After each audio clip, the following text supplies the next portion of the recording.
Those were the questions for now. Yeah, thank you. Okay. Well, let's go on. Well, we just said that each person's utopia is different from another, and they must be because human beings are different. They have certainly a lot in common, but they are different. But we all want a just society. And what is justice? I think the most important thing which you can find in the utopia of every human being, and that really is the hallmark of a righteous society, is that everyone is able to contribute to the whole. In other words, everyone has certain talents, and those talents are needed to underpin the whole. And for those talents to be utilized, the whole, and that may be your town or your country or the whole world, it depends on how universal you make your utopia, the whole must provide the means to contribute your talents. This means that the community, the city or the country or whatever, enables people to actually use their talents for the benefit of the whole. To give a very simple example, a carpenter who contributes his talents for the manufacture of houses gets his food from the baker and his clothes from the tailor, etc. So you give what you have, or rather you give what you are, and receive whatever you need to be able to give. And by the way, when you contribute your talents, don't think only about economics. Man does not live by bread alone. There are many things needed in a society, and we cannot do without anyone in this regard. When thinking about such a utopia, you start to realize that it can only become reality if people have a certain mentality.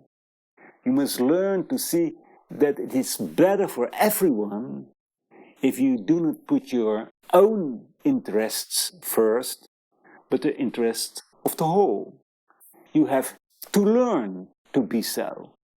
And this is the reason why education in Plato's Republic was so important. He sought to raise independently thinking, selfish people who were equanimous in life and had a loving attitude towards everyone. We tend to focus our affection mainly on one or a few human beings, our family, our friends, perhaps our colleagues, or people in the same neighborhood who practice the same profession or religion. However, as soon as partiality creeps into people's mentality, the ideal is stained, because there is unity, and therefore universal brotherhood is a fact. You cannot be more brother to someone, because that means that you are less brother to another, and that's absurd. If you treat your friends differently than your enemies, then there is no universal brotherhood. For if universal brotherhood is a fact in nature, then by definition you are the brother of everyone. Yes, even of the beings of the lower and higher realms of nature. It is precisely the limitation of the idea of brotherhood that leads to an unjust state. Then classes and castes arise. It's like George Orwell's novel, Animal Farm, where after the revolution all animals are equal, but some animals are more equal than others. So the conclusion is, keep your ideal as universal as you can, and don't exclude one single person. And to be honest, such an attitude is quite a challenge. We talk rather easily in Theosophy about the concept of superpersonal thinking beyond what is considered personal interest. But in practice it appears that we are quite attached to the mask behind which the real human being is hidden, for the personality is nothing but a mask for true men. How we treat our children shows how prone we are to think in terms of privilege, and therefore right education is very important in our utopia. First of all, that means that the upbringing must be in such a way that young children, and now these are full human beings, albeit not yet fully reincarnated, are enabled to harmoniously letting flow out their abilities accumulated in previous lives. In doing so, they must be taught that cooperation and compassion are the most natural things in life. And when I say that they must be taught, of course, the example is the best lesson you can give. Not without reason, in his utopia, the Republic, Plato pays a great deal of attention to the education of the youngsters. They must be educated to be selfless, brave people who are not attached to all kinds of external things such as luxury and fame. Plato considered it better that young children were not educated by their parents. He said it would be even better when they did not even know who the parents were. At least this was true for the group of people trained to become the protectors or even the leaders of the state. In the community in which they lived, every adult was parent or rather teacher of whatever child who belonged to that community. The Russian writer Leo Tolstoy said the same or something like that. He said, "You should do for another child the same as for your own child. And for your own child, you should not do anything that you wouldn't do for another child." So it's all about universal, superpersonal love.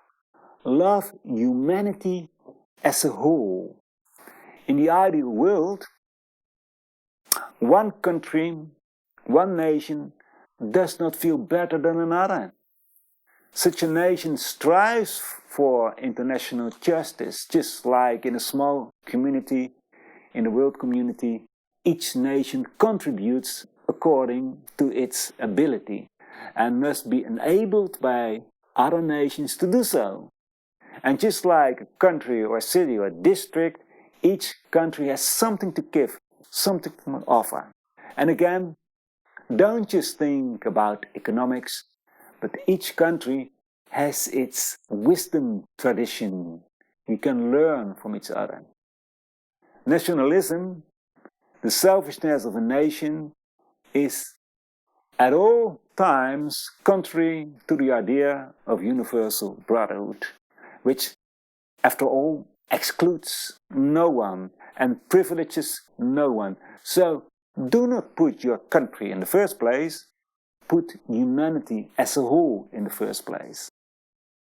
There is another pitfall we can easily fall into regarding our own constructed utopia, and that is that we place our impersonal ideal outside ourselves. We believe that between the ideal and us stands the reality of everyday life. We have to eliminate that everyday life, that everyday reality, as it were. We think we cannot implement the idea of brotherhood because the situation is not ripe yet. I'm talking about the government, the parliament, or even our chief at work. If we had a different government, or a different president who had this thought, we could start practicing our ideal. Again, that is a great pitfall, instilled in us by Mara, by illusion. It's an excuse. We blame politics, we blame a multinational, or whatever, whoever, and our ideal remain nothing but an unborn child. This way of thinking leads us to be opposed to others. We are under the delusion that the idea of brotherhood can only be realized, for example, when the government has fallen, when we have a new president, when we have made the powerful and the rich in our society impotent and poor. This mentality all too often leads to violence. Karl Marx, the founder of modern communism, claimed that violence is the midwife of any society that goes pregnant with a new one. However, do not think that brotherhood must be fought. It exists. It's a fact. There must be awareness among us that it is really a fact. Does this mean that we must surrender hopelessly and passively to the injustices and disharmony of today's society? No, not at all. But we don't have to fight against something. Be yourself the change you want to see in the world. Other structures do not make society better if the mentality of the people remains the same. After all, our society is based on thought. And if people's thoughts do not change, everything will return to the old, even if there is a new government or when there are social reforms. Whatever outward measures have been taken, we have to reform our mind, our thoughts. Thinking is the root of society. And therefore, when asked what she thinks of political reform, Helena Blavatsky replied, "Foolish is the gardener who seeks to rid his flower bed of poisonous plants by cutting them off from the surface of the soil, instead of tearing them out by the roots." So political reform, before we have achieved reform of human nature, is mopping with the tap open. That implies that if one person, be it ever so little, changes their character, and lives more for the whole of humanity than for his or her own interests, it has a repercussion in the whole.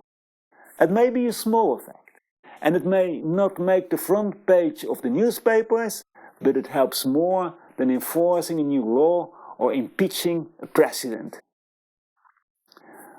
What it always boils down to is that we translate our idea, the growing awareness of the essential unity behind the phenomena, into daily practice and approach all our fellow human beings from this greater awareness.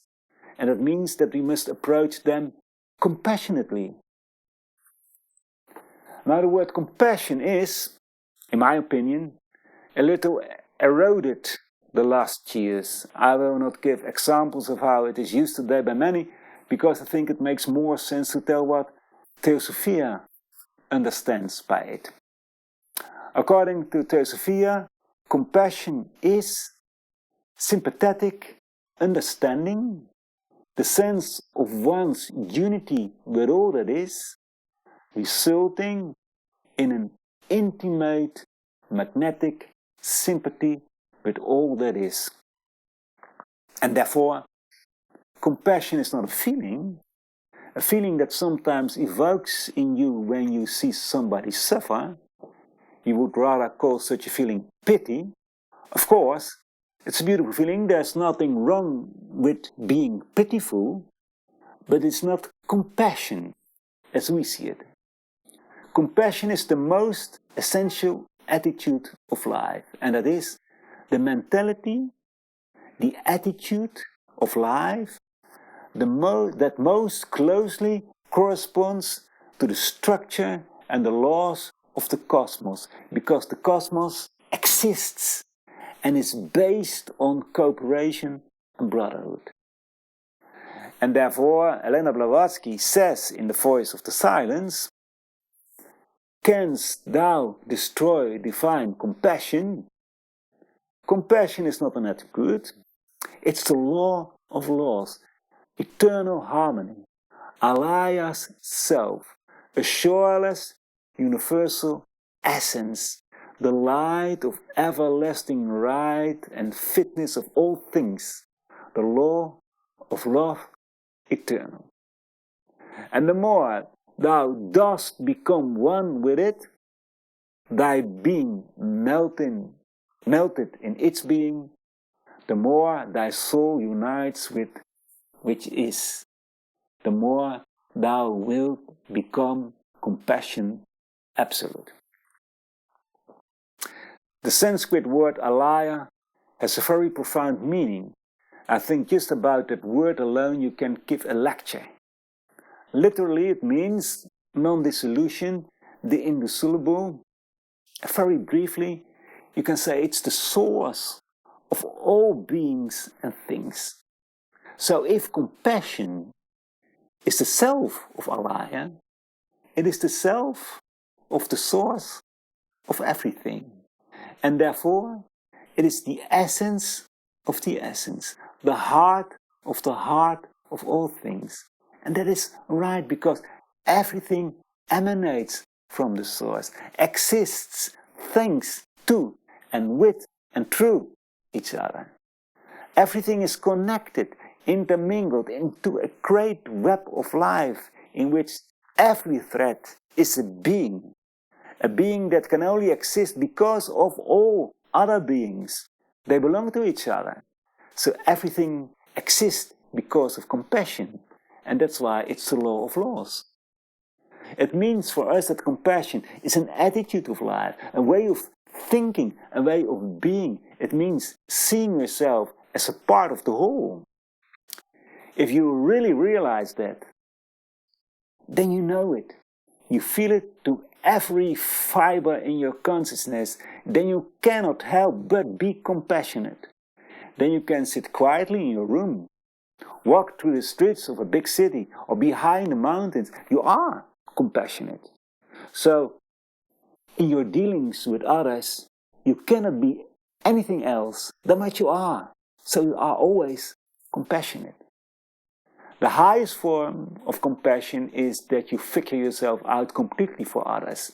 You sacrifice yourself for others. That is, you sacrifice your own progress, your own individual evolution for the sake of helping others. The beings who do that are called the Buddhas of compassion. Well, if we have that awareness of unity, of oneness, of brotherhood and compassion, then you feel a great responsibility for the welfare, the spiritual welfare of all that lives. Now that word responsibility might be misunderstood. We are not so much responsible for another person's actions. Each has their own past, their own causes, their own karma, nor do we know what lessons one of our brothers is learning. The responsibility has to do with the fact that what we have learned, what we have experienced as right and true, we must not keep for ourselves. We must try to communicate it to others. In other words, others must be able to find us. Our voice is heard wherever injustice takes place, wherever people yearn for more light. By means of our thoughts and actions, the idea of brotherhood is spread. Not in an intrusive way, of course, you respect everybody's free will, but that constant influence of our heart illuminates constantly the world in which you live. We have risen above the level of Abel and Cain. Cain's words, "Am I my brother's keeper?" have come to symbolize people's unwillingness to accept responsibility. Responsibility for the welfare of their fellows, their brothers, in the extended sense of the term. If brotherhood is a fact in nature, it's obvious that you are your brother's keeper. And above all, the organization that has made this idea of universal brotherhood the cornerstone of its existence must be easily found by people. Together we can exert a tremendous influence on the sphere of thought of planet Earth. We are not alone. The great ones among men, the bodhisattvas, the Buddhas of compassion, who have given up their individual advancement for the sake of humanity, are on our side. They form the so-called guardian wall, or the wall of protection. A wall built out of ideas and thoughts that keeps humanity from further misery. Each of us can take our humble place in that wall and help change the climate of thought of our planet. In fact, that is our greatest responsibility. Contribute to the sphere of thought in which cooperation and universal brotherhood and compassion are natural facts. There will be a 3 minutes break again in which you can ask your questions, and then we have the answer section. See you in 3 minutes. Hello, welcome back. Bouke.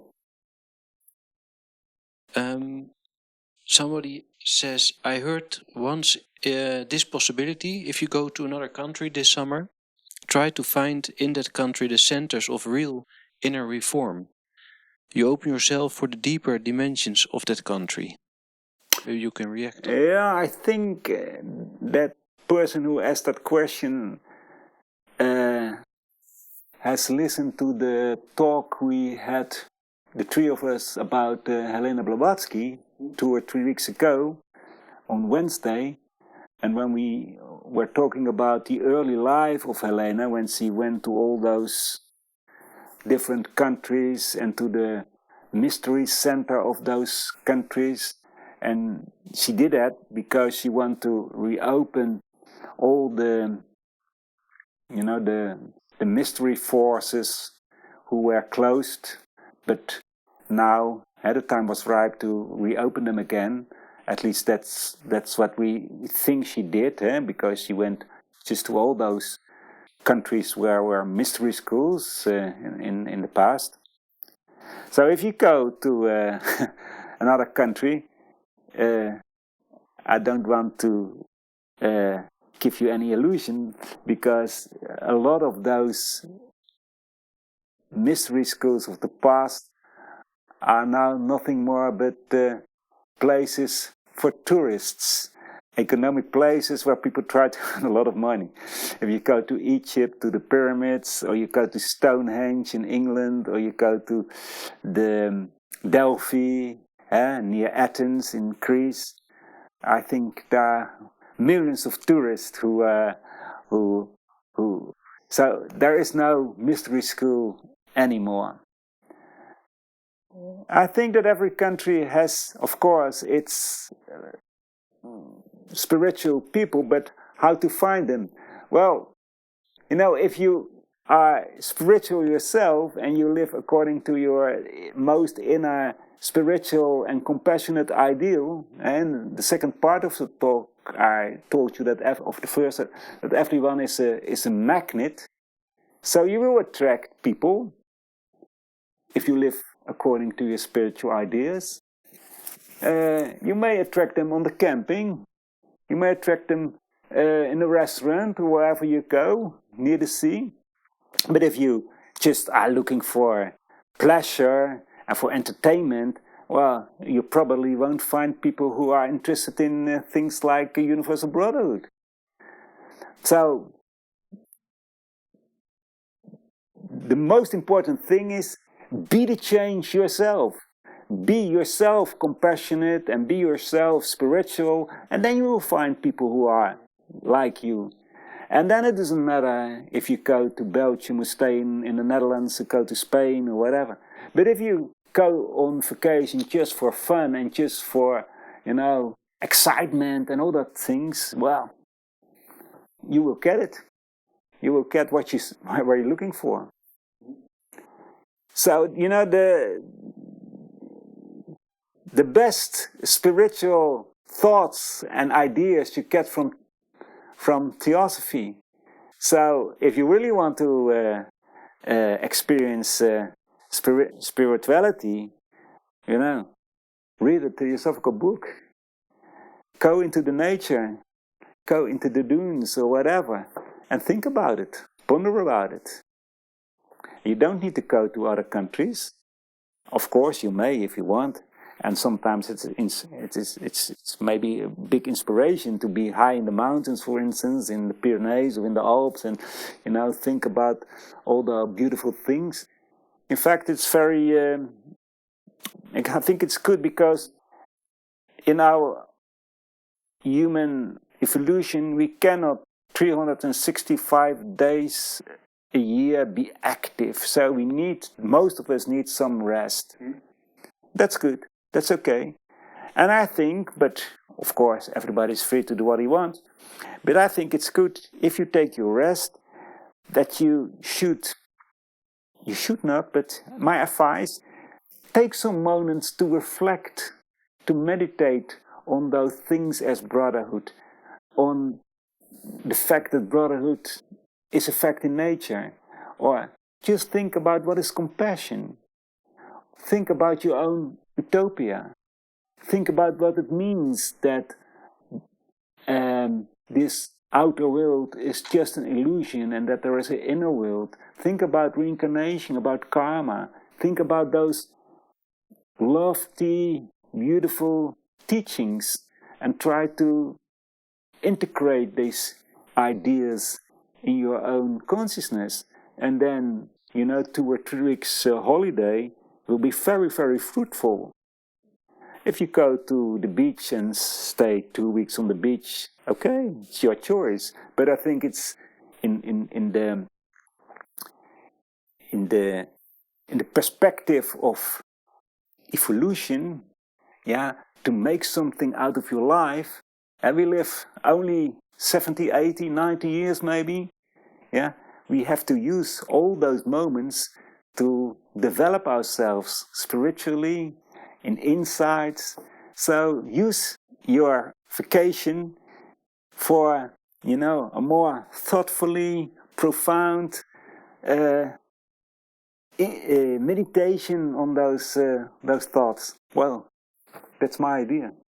And talking about the magnet you mentioned before, you might find that inner center even not looking for it. Yeah. Well, I can say from my experience is that in the most countries that I visited, I have found some people who are more or less doing the same thing as I try to do. And it was not, it was quite natural. They find me. Yeah? Resonance on the same plane of mental ideals. Yeah. Okay, Barend, thank you. That were the questions for today. Okay. Well, in fact, this is the last lecture of this season, but we already have a new season in preparation. It's already almost finished, isn't it, Bauke? Mm-hmm. Just the little things, and it will be soon placed on our website. Just look at our website. If you want to have some information about our course Thinking Differently in English, you can find information on our website as well. And if you want some more details, just write an email or phone. And we are very happy to give you all the information you want. So next week, we don't have a lecture, but we have a study. And last week, the study was about the lecture of 2 weeks ago. And I was very, very, very pleased with that study. It was, in my opinion, very inspiring. There were about 20 people, I think. I don't know, I didn't count them, but more or less 20. And I've heard so many nice ideas and nice answers to questions, and just very brotherly compassionate sphere. So I would invite you also to do that study. If you want to study it, I certainly recommend it. Sign up on our website and you will receive a Zoom link and you will receive short text about the topic. And I think we have found some very clear text about brotherhood as fact in nature, about community and compassion and so. We have, for instance, a text by Mr. Koch. Mr. Koch was the former leader of the Theosophical Society, and we translate something from his book, Esoteric Christianity, into English. And it's very clear how he talks about a community and that you should never place a community or idea outside of you. But there are more short inspirational texts, and the interactive exchange of ideas is always very inspiring. So, if you want, you can join us. Everybody is welcome. And we end our talk with the Gayatri. A Gayatri is not a prayer, but we try to meditate, to look inside ourselves and try to make contact. That contact is already there, but we have to be aware of it with the divine part of our consciousness. And we call that divine part in this Gayatri, it's Gayatri of the Rig Veda, thousands of years old. We call it the golden sun. O thou, golden sun of most excellent splendor, illumine our hearts and fill our minds, so that we, recognizing our oneness with the divinity, which is the heart of the universe, may see the pathway before our feet and tread it to those distant goals of perfection, stimulated by thine own radiant light.